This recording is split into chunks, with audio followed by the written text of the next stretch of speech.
The premise of the movie is set in 1942 Germany.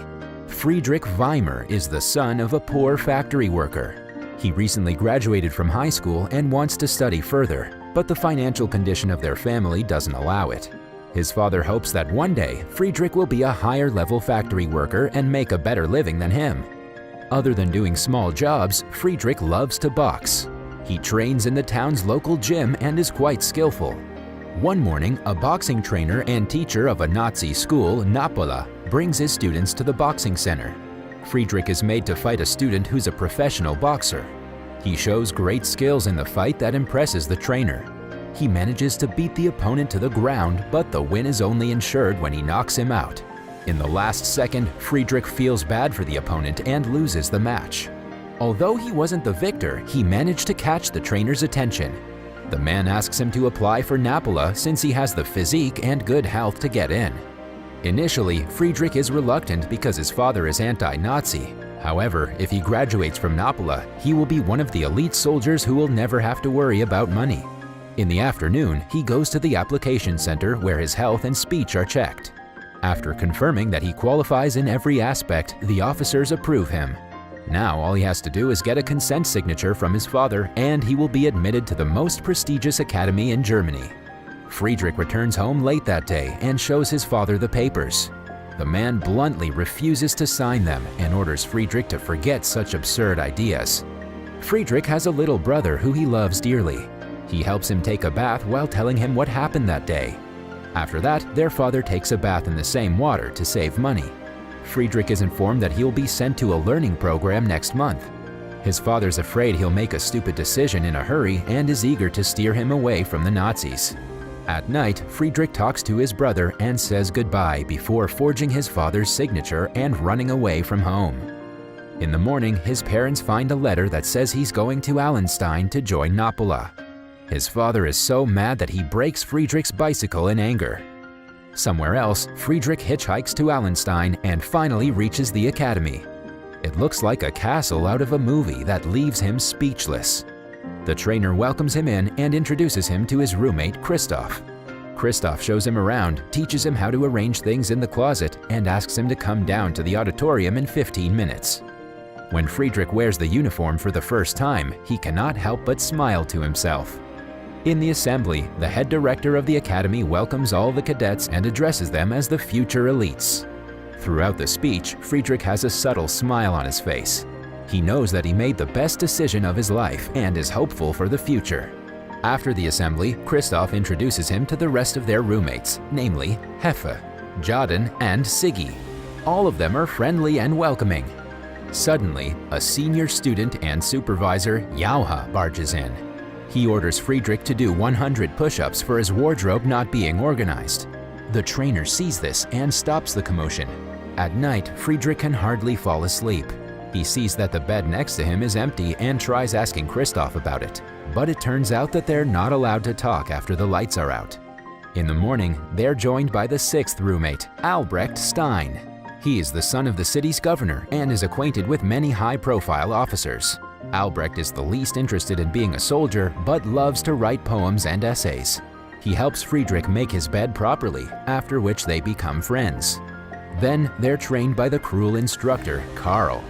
Jauha informs Karl that one of Friedrich's roommates, Siggy, has wetted his bed for the second time this month. As punishment, he's made to bring his mattress to the field and pee on it in front of everyone. He's humiliated and insulted for something he has no control over. Jauha, on the other hand, feels accomplished for causing trouble for Siggy. In class, the comrades are taught about Hitler's speeches.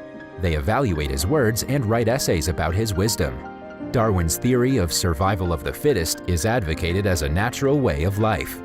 The theory is also used to rationalize the imprisonment and killing of the Jews. The comrades are also taught to shoot and use several weapons. Friedrich joins the boxing club, which only consists of himself. He trains hard to impress the trainer who has put so much of his faith in him. It turns out that Napola was the boxing champion in the inter-school competition, but has been losing for the past few years. The trainer hopes Friedrich will bring the medal back to the academy this year. A month later, the comrades get a letter from their families. Friedrich also receives one from his mother who hopes that he's well. Albrecht had sent several essays to his parents, and they returned them back saying all of them are well written. However, he knows that they never read it because the pages still have a strand of hair that he put when he sent them. Friedrich feels bad for the guy and takes one of the essays away to read it. This further tightens their friendship. At night, they take a risk and go to the servants' quarter and spy on a girl changing clothes. Thankfully, she doesn't catch them, but the incident is a bonding moment for the two. For the next few months, the training continues, and Friedrich gets better with time. Then, the day of the qualification arrives. Friedrich puts up a great fight and makes the opponent take support from the ropes. But to win the fight, he must knock him out, although the guy has already given up. Friedrich is in a moral dilemma, but he chooses to win the game. Everyone cheers for him, except for Albrecht, who thinks hitting someone who gave up is not ethical. Friedrich is praised by the higher elites and feels at the top of the world. That is, until Albrecht calls him out for being ruthless like the others. The next morning, Siggy accidentally wets his bed again. Yauha threatens to tell the trainer and asks a desperate Siggy for an outrageous amount of money. He's given until dinner to arrange the money before Yauha informs the trainer. That day, the cadets are taken to the field and are trained on how to use a stick grenade. A guy messes up and drops a triggered grenade. The trainer, who used to boast about bravery, runs away in an instant, leaving the others to die. In a moment of panic, Siggy shows bravery and covers the explosive with his body. In an ensuing explosion, he dies but saves the lives of over 20 cadets. The next day, he's given a Medal of Honor and thanked for his bravery. Friedrich finds it strange that the man who punished Siggy for something so stupid has been the cowardly one this whole time. Every guy is furious at the trainer, who doesn't even acknowledge how irresponsible he has been. The next day, he lectures them on building tougher stomach muscles and asks one of the guys to punch him in the stomach. Friedrich volunteers and punches him as revenge for Siggy. Later, Albrecht invites Friedrich to his mansion for his father's birthday. On reaching the mansion, Friedrich is left speechless. But what catches his attention most is how Albrecht's parents are dismissive of their son. The governor stops Albrecht from reciting a poem in front of everyone and pays no attention when he talks. It's clear that he thinks poems and essays are unfit for men and wishes his son was more like Friedrich. When the men get drunk, they ask Friedrich to challenge Albrecht in a fight. The guys are reluctant, but they're forcefully made to go against each other. Friedrich is bound to win, but he only dodges and refuses to attack his friend. Not wanting his sympathy, Albrecht asks him to fight back, which causes him to be knocked out in a single punch. His father and his friends all praise Friedrich, while Albrecht sneaks off to his room. The duo returns to the academy at the start of winter. At night, their class of cadets is asked to report to the governor instantly. It turns out that a group of Soviet prisoners have stolen weapons, killed people, and escaped from a nearby village. The class is made to separate into groups and asked to catch the prisoners by force. They are also handed rifles and encouraged to shoot at sight. Albrecht and Friedrich end up in the same team yet again. A while later, they come across a group of people running away from a hideout. They openly fire at them, which ends all their lives. But on taking a closer look, they're shocked to see the prisoners are just a bunch of kids. Albrecht tries saving the one that's still alive and goes into a frenzy while trying to do it. Just then, his father arrives and shoots the guy dead. He also orders Albrecht to man up and walks away. Albrecht has 1,000 things going on in his head that make him puke. Later, he witnesses his father rounding up the prisoners and executing every single one of them. Friedrich gets into a fight with a guy, resulting in them being imprisoned for 24 hours as punishment. The next day in literature class, the teacher asks everyone to write a poem about winter. When they're done, Albrecht is called to the front of the class to recite his. Initially, he describes how he feels about wintertime and how it has changed since he was a kid. But the poem takes a turn when he starts going against his father's principles and calling him out for killing helpless children last night. The teacher takes him to the director's office and his father is called. He strictly asks Albrecht to write a better poem tomorrow, but Albrecht refuses, claiming that he still stands by what he said. As a result, he is expelled and drafted to a fight on the Eastern Front. Friedrich only finds out about this when he's let out of the cell. He doesn't understand why Albrecht had to write the poem and recite it in front of the class. Albrecht claims that it brought him peace and he doesn't regret doing it. The two get into a slight argument but end up crying in each other's arms in the end.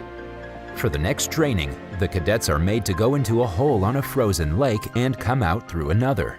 Christoph goes first and joins the two holes with a rope so it would be easier for the others. When it's Albrecht's turn, he jumps inside but stops midway. Friedrich realizes what he's doing and frantically looks for him on the ice. He finds Albrecht, who touches the ice from beneath as a last goodbye. He eventually drowns and dies in the incident. Friedrich can do nothing but cry and is brought to his room by his friends. At night, he writes an obituary for his friend and gives it to the director, who refuses to publish it in the newspaper. According to him, the place in the newspaper's obituary section is for people who died for their leader, the soldiers, and for their nation. Albrecht's father also gets the news about his death. While his wife cries, he just claims that Albrecht was too weak and shows no remorse. Friedrich is still mourning the death when the boxing instructor asks him to think about his future. The final fight of the boxing tournament is the next day, and he wants Friedrich to be ready for it. The following day, even the governor is in the audience, smiling like his son never died. Friedrich fights with all his might for the first half. However, seeing the governor's smile triggers something in him, causing him to take down all the defense. In the end, the opponent wins and Napola is humiliated. As a result, the next day, Friedrich is stripped of his uniform and asked to walk back to his room naked. After he packs his bag, he's kicked out of the academy. In the last scene, he leaves for his hometown. It is then narrated that until 1945, there were 40 Napolas around Germany, with more than 15,000 students. When the war was finally a lost cause, the poor men were sent out into the final struggle. They were blinded by the extremist principles which resulted in the deaths of more than half of them.